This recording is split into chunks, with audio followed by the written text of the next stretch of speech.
If you were walking down the street and you came across somebody who looked like they were having a bad day, it was hot outside, maybe they're standing next to a broken down car, they got sweat all over themselves, they just look like it's one of those days that a lot of us have had, and they're just not doing very well. And you're walking down the street and you have 2 bottles of water in your hand as you're walking down the street. And you walk by this person in that situation and they look at you and they go, "Hey, can I have a bottle of water?" As Christians, don't we all feel like we know the right response?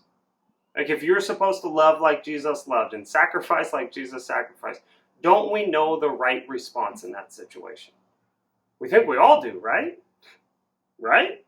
I would think so. But what if that's actually not the right response? What if to simply give the water bottle is not what we're called to do? What if what we're called to do is to take a second, ask God, consult the Holy Spirit, and say, should I give this water bottle right now? What if that is something that's actually more beneficial than just to give the water bottle away? 1 Samuel 15:22 says this, "And Samuel said, as the Lord is great delight in burnt offerings and sacrifices, as in obeying the voice of the Lord. Behold, to obey is better than sacrifice, and to listen than the fat of rams." And what it's saying here is obedience is actually better than sacrifice.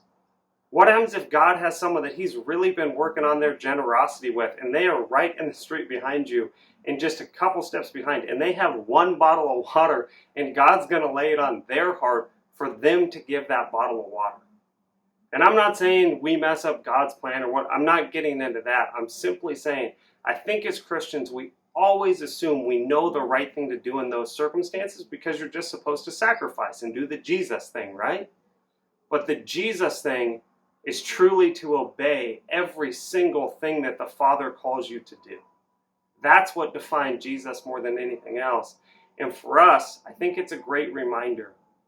Even though we think we might know the Christian response or the right thing to do, the right thing to do is actually to talk to God, to listen to the Holy Spirit, and to obey whatever it is that comes to our heart at that time, or whatever it is we are called to do, but not necessarily to just assume we always know the right answer.